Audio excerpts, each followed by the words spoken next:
Bonjour à tous, dimanche direction Auteuil pour le prix des Drags. C'est une belle épreuve qui nous est proposée pour ce Quintet Plus et on va analyser cette épreuve avec Arsène Abilbol. Arsène, bonjour. Bonjour François, bonjour à toutes et à tous.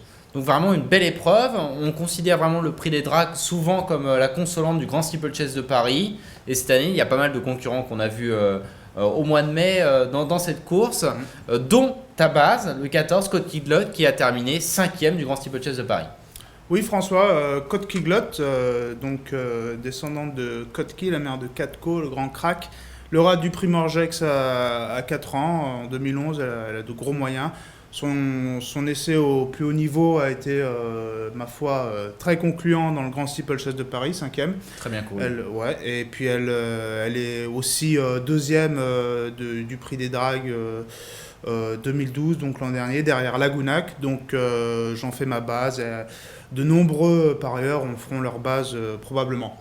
On le voit d'ailleurs dans l'épreuve référence, le prix William Head, elle terminait 4e et 3e, c'était sa compagne d'entraînement Princess Cap, une épreuve très intéressante à regarder. Ton coup de cœur dans cette course, c'est Pibrac. Lui aussi, il a participé au Grand Steeplechase de Paris. Il a été arrêté, mais auparavant, il avait terminé 2e du prix Murat. Vraiment une belle performance. Oui, une belle performance entre Farlo Desmottes et Caruso. Donc, ce sont deux chevaux qui tiennent la route, forcément. Je souligne que son aptitude au parcours est assez remarquable. Elle est comme suit, il a terminé 2e, 5e, tombé, 5e, 3e, 4e, 4e, 5e. Donc c'est très bien, et surtout pour figurer dans le quintet, dans la bonne combinaison. Moi je pense que c'est un concurrent qui a le droit de jouer un premier rôle. C'est un bon cheval à la base, c'est un très bon cheval, il n'y a pas de problème, donc il faut le retenir en haut rang. Arsène, notre spécialiste des surprises, nous offre Pierre Robert aujourd'hui, qui reste sur des performances un petit peu en demi-teinte pour moi. Oui, alors c'est subjectif, c'est une surprise. Pour moi, c'est un tourbillon en puissance. J'ai trouvé que son comportement dans le prix du président de la République était très plaisant. Moi, il m'a beaucoup plu personnellement. Ce ne sera pas forcément le cheval de tout le monde. Il a montré de sérieux moyens en début de carrière. Il est aussi 4e de ce prix des Drags. Donc c'est un parcours qu'il connaît, c'est toujours un avantage. Et pour une cote, ça me paraît sympa. Deux impasses dans cette course, le 9 Farid Carcer, le 10 River Choice. Ils ont 10 ans, t'en veux pas? C'est difficile de faire les impasses, mais à titre personnel, je ne vais pas les inclure dans mes jeux parce que j'estime qu'ils sont confrontés à des tâches vraiment délicates. River Choice, je le vois plus sanguin. Et puis Farid Carcer, je le vois peut-être un peu mieux sur les M, mais bon, ça n'engage que moi. Je pense qu'ils découvrent une tâche compliquée, on leur préfère d'autres concurrents. C'est bien, il faut tenter, Arsène. Ta sélection, donc tu as mis en tête le 14 Scott Kiglot, on en a parlé. En 2e position, Pibrac. 3e position, Princess Cap, qu'on a vu tout à l'heure dans la course référence. Tu l'as placé en 3e position de ta sélection.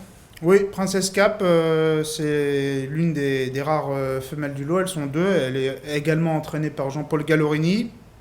Elle a gagné le prix Morgex, à l'instar de Kotkiglot. Elle a 5 ans, elle ne portera que 62 kg. C'est toujours sympa dans ce genre d'épreuve. Vraiment un tout petit poids. Et ma foi, cette Princess Cap, elle n'a jamais été arrêtée, elle n'a jamais chuté. Je fais attention à ce genre de signes, je trouve que c'est important. Elle est pour sauter, une marge de progression évidente. Je pense qu'elle a les moyens de jouer un bon rôle. Ensuite, tu as placé Pierre Robert, on en a parlé. Albuc en 5e position, Albuc qui retrouve Auteuil et ils ont fait une croix sur le grand steeple et là il revient dans le prix des Drags.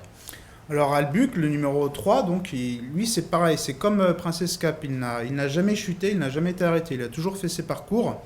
Il a terminé non loin d'un certain Belle-la-Vie dans le prix Robert de Clermont-Tonnerre. Belle-la-Vie, lauréat du Grand Steeplechase de Paris pour nos téléspectateurs qui ne le savaient pas. Une course dans laquelle il devançait également Pibrac. Donc je vois une bonne chance à Pibrac, donc on est obligé de voir une chance à cet Albuc, pensionnaire de Patrick Chevillard, et il n'a jamais terminé plus loin que 7e en steeple. Je pense qu'il a les moyens de bien faire lui aussi. Ensuite tu as placé Las Foudjak, le lauréat du président de la République. J'aime beaucoup ce cheval. Il a pas fait les choses à moitié parce qu'il a choisi le prix du président de la République pour ouvrir son compteur. Ensuite, il portera 67 kilos, c'est le top weight de l'épreuve, mais il avait gagné le président avec 68 kilos, je crois, donc ça ne devrait pas poser de problème. Et c'est un cheval qui est extrêmement sérieux. On va effacer sa dernière course et on le reprendra volontiers. Ensuite, Grand Charlie, qui est bien connu des téléspectateurs. Vraiment un cheval courageux. Oui, un cheval courageux, lauréat du prix Ferdinand Dufort, groupe 1. Ouais.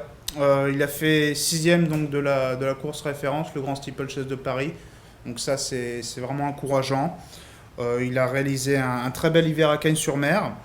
Et alors, un petit bémol quand même sur le parcours qui nous intéresse. Donc, parcours numéro 42, les 4400 mètres. Il a été arrêté à 2 reprises en autant d'essais. Alors, il a tout à fait le droit de figurer. Maintenant, il faut qu'il améliore ses statistiques sur ce parcours.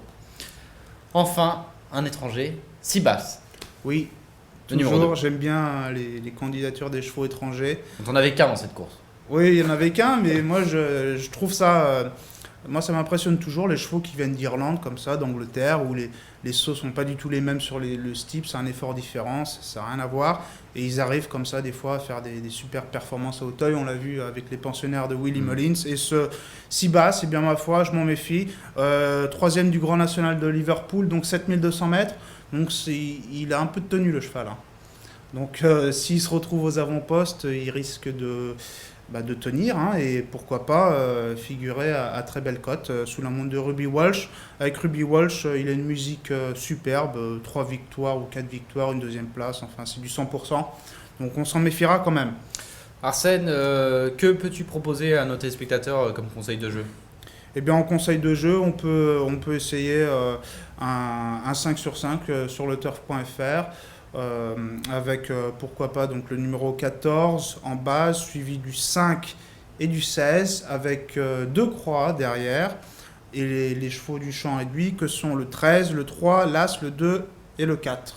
Arsène, tu le sais sans doute, maintenant sur leturf.fr on peut jouer de n'importe où grâce à son téléphone portable, son smartphone. Leturf.fr vient de lancer son application, on peut jouer partout. C'est sans doute ce que va faire Arsène avec ce champ réduit là pour son 5-5. Tout à fait. Merci beaucoup Arsène. Merci. Merci à tous de nous avoir suivis et à bientôt pour un nouveau quintet. Au revoir.